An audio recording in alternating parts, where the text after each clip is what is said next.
Go to college, get good grades, and you'll get a good job. Most of us have heard that, especially if you come from a family that places some value on education. Truth be told, this is old advice and is not suitable today. We're in a technologically based society that is in need of a workforce that can drive it. Now, of course, it goes without saying, if you go to school for a trade or medicine, that is viable. You do need college. But the same is not true for other concentrations. The administrators of education know this. And as we usher in a new age and we continue to innovate, the market continues to change. What we needed yesterday is now obsolete. Friends, let's delve into this because I feel that this is what we truly need to be talking about. What we see happening is that we have a lagging and unrelenting educational system that is ineffective. Rather than totally reinventing the system, the elites just keep it going by perpetuating the old narrative that if you go to college, you will prosper. Let me be clear. The issue is that society has changed. What we needed 100 years ago, we no longer need now. If we're going to sustain ourselves well into the future, we need to let go of the practices that we no longer need. But we won't, because we want to keep people employed. That's the reality of it. But at what cost? There have been calls for government to increase job opportunities, increase the minimum wage, increase stagnant wages, but people fail to comprehend the root of the problem. It is the fact that we, as a people, refuse to allow for the natural processes of life to occur. We inhibit nature. Friends, you know, if you listen to this and you listen to anything I have to say, I always have to bring nature into it because I know that nature is the determining factor of our lives. Whether we want to admit it, whether we want to see it, it doesn't matter. It's there and it always will be. The fact is we are free to allow for things to just die. What we are really doing by not allowing for certain studies, jobs, positions to just die out is we are getting in the way of life's natural cycle of cleansing and renewal. We do not have the power to stop the changes that nature will make. So what we do is inhibit and try to hold back as long as nature will allow. The fact is that many people, because of this, will be left behind because they're simply ill-prepared for this changing world. They will not have the knowledge or the skill set to compete in this workforce. Now, this is not something far-fetched. It is evident now. This is why we have a growing wage gap in the West, and that is also why we have too many employees and not enough employers. This is a critical imbalance that could possibly be remedied by overhauling the educational system. By doing this, most people, if they refuse to get on board, will more than likely lose the positions that they are now in. That might mean tenured professors would have to be offered severance to leave their post. What we really don't need is old ideas that do not correlate with new ways of life.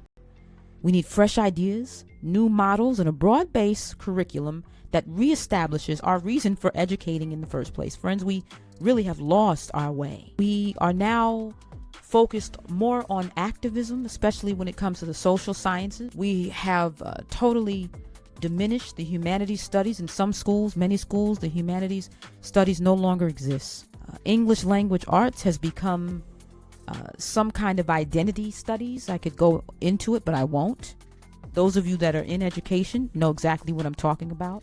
We have thrown out classical literature in favor of these concentrations and disciplines, which makes no sense whatsoever. But to those who believe in the systemic racism and believe that somebody's out to get them, this would make sense. Empower the students by teaching them about sex and gender.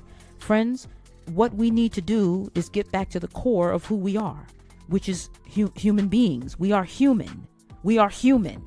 We are human. What we don't need is anyone to divide us and tell us that we are a gender, that we are a pronoun, that we are sex, that we are lesbian, that we are gay, that we are black. We don't need that. That is not educating. Tell me what that is. Somebody tell me what that is. and tell me how that is going to advance us well into the future. How is that going to make our lives better? How is that going to keep us alive? Education is meant for civility. Education is meant for innovation, for the betterment of humankind. Why have we accepted this in place of real education? This is not. We have devalued education by devaluing the teaching profession, teaching for test preparation, just so we can continue to get money per student. We value money over the student, over education. Job placement. This is about job placement. Yes, we are teaching people how to be loyal employees. And what I said at the beginning, the indoctrination of the youth. All of these have tainted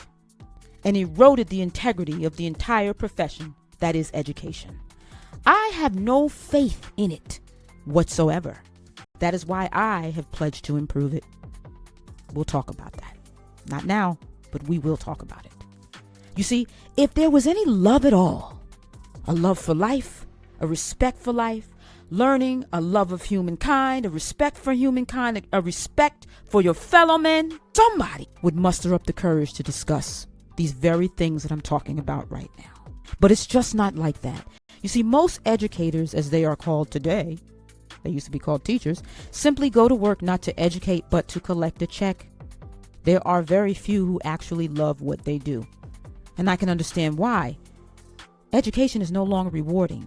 Instead, teaching is draining and less than engaging. Teachers are forced to deal with students who have outlandish behavior. Teachers are forced to deal with curriculums that are rooted in absolutely nothing that could possibly further or help the student improve on their grades.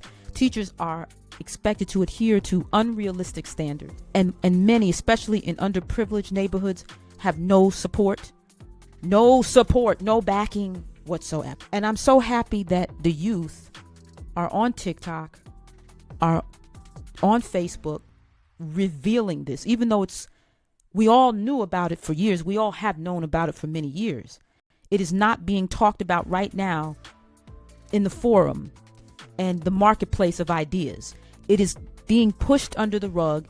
It is not being talked about. Nobody is talking about education because it has no value. Forgive me for painting such a bleak picture. It doesn't have to be like this. It is this way because people have no love. They have sacrificed love for security.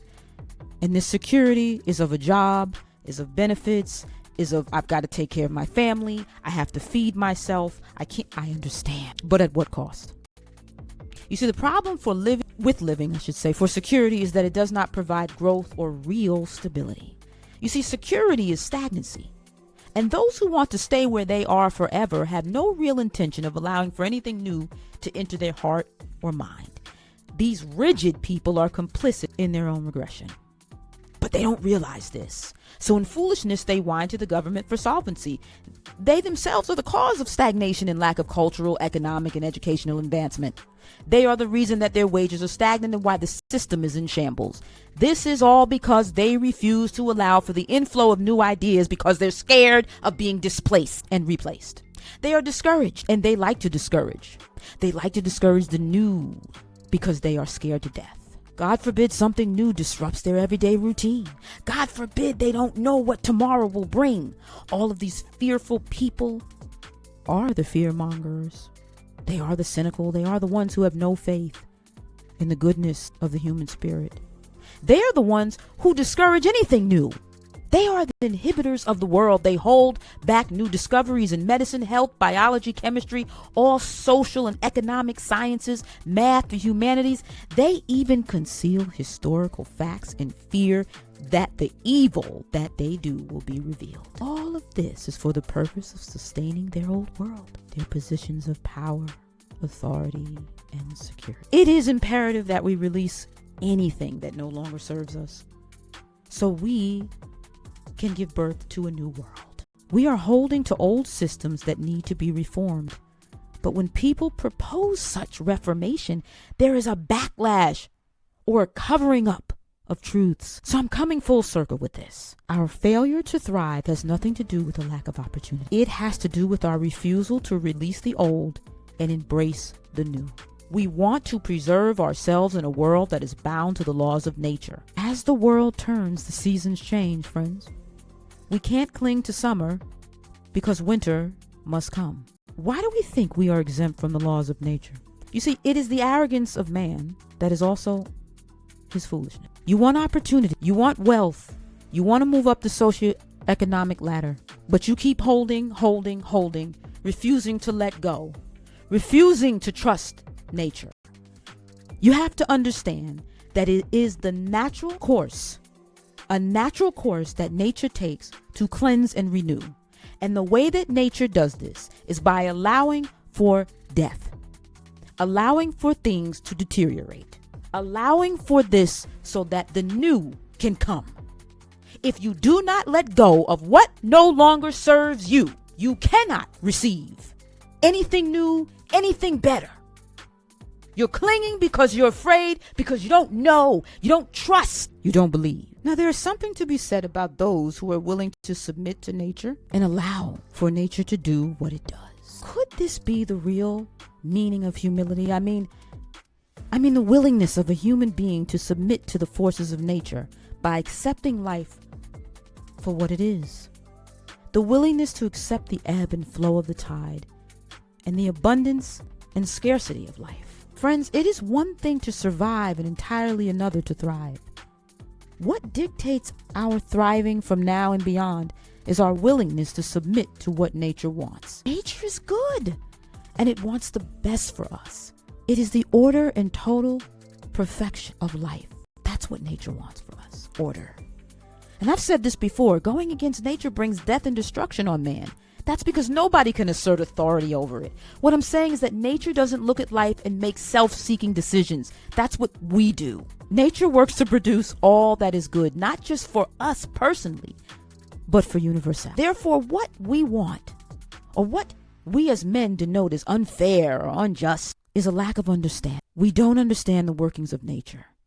And the ways of nature are good, as also the ways of God. And that is why we can trust it. In order to ensure your existence and that of your children and their descendants, you must release your desire to remain unchained. If you like what I've said and you want to hear more, please subscribe to the YouTube channel and the Lecture Center podcast. Until next time.